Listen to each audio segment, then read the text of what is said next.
I used to work in a small grocery store in my town from the age of 21 until the age of 23. The store itself was pretty great. My bosses were amazing, my coworkers were fun to joke around with, and I had a lot of responsibilities, given that I was a manager.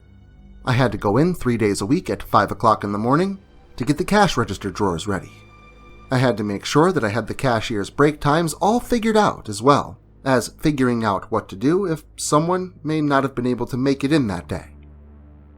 2 of the other days that I had worked in the week, I had to close up the store with a few cashiers. And that was a long process, but overall, it was great. The majority of the customers that I had interactions with were nice. They soon became my regulars, greeted me by name, and were genuinely awesome to encounter. Other customers were either always in a hurry, in a sour mood, or just freaking weird, which brings me to the weirdest guy I had ever met. It was a normal winter day. I went into work at 5 o'clock in the morning, did my usual routines, got everything set up and ready, made sure the registers were all wiped down, bags were filled, receipt paper was underneath the register if needed, make sure that our counterfeit markers and pens were by the printers. I swept the floor just to make sure that there had been nothing left over from the previous day, and waited until 6 o'clock to open the doors and greet my regular morning customers.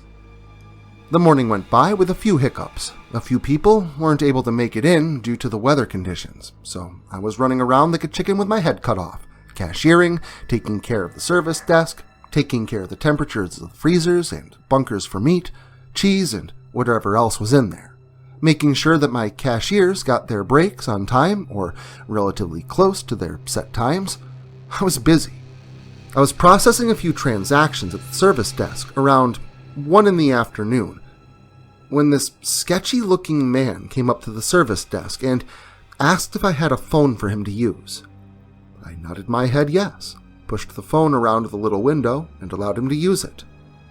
Once I was done with my transactions, he pushed back the phone, to which I quickly disinfected before he asked if I could call one of the hotels nearby and see if they had any rooms open for another person, because he was passing through town and didn't have a lot of cash. I obliged and called the cheapest motel that I could think of. They had rooms available, but the price was more money than what the guy had. He thanked me for calling and trying to help out before walking around the store a couple of times. While I was in the process of selling lottery tickets, he came back to the service desk and asked me a question. I couldn't understand what he was saying due to him mumbling, which is why I asked if he could repeat it, and he did. The man asked me if I was interested in men or women. I pretended not to hear the question, and had a queer, quizzical expression on my face because he proceeded to ask if I was single. I told him that I was married, and his response was unsettling. This man asked if he could come home with me, like physically get into my car and go to my house.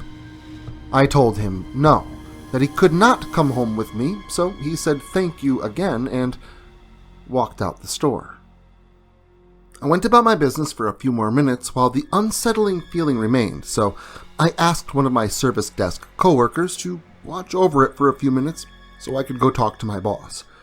I told my boss about what had just happened and how uneasy I was about the situation. He assured me that I had handled it appropriately. However, we noticed the guy on camera walking around the parking lot, and then back through the store a few more times. He eventually walked back outside and disappeared out of view of the cameras, so we assumed that he left. I went back to the service desk in time to receive a call from the closing manager about being stuck out of town and not being able to make it in, which left me with no other option but to stay until 10 o'clock that night to close the store. The rest of the day played out very chaotically. Occasionally, I would catch a glimpse of the man outside of the large windows to see him walking around the parking lot, looking at the license plate of every car. He'd look at me through the window and point toward each car, basically asking if it was mine. I ignored the guy the best as I could, but I was still uneasy. The store died down about 9 o'clock, so I closed the service desk early, went into the cash office to balance out the drawers, and put away the lottery tickets, which took about 30 minutes. I was exhausted and wanted to close the store on time so that I could go home and relax, but what I had not planned on was the guy coming back into the store and asking my underage cashier if she could get a hold of me so that he and I could talk. I could hear them talking from the cash office, so I picked up the phone and called the phone at her register. I told my coworker to excuse herself from the register and go to the bathroom where she could hide in the dairy freezer. She did as told, and I peeked my head around the corner of the service desk to watch the guy. He waited for 10 minutes before leaving the store. I called my cashier on my cell phone and told her to get back up to her register, shut out her light, and take her cash drawer to the office. She did, while I hurried back to the front doors and powered them down before locking them.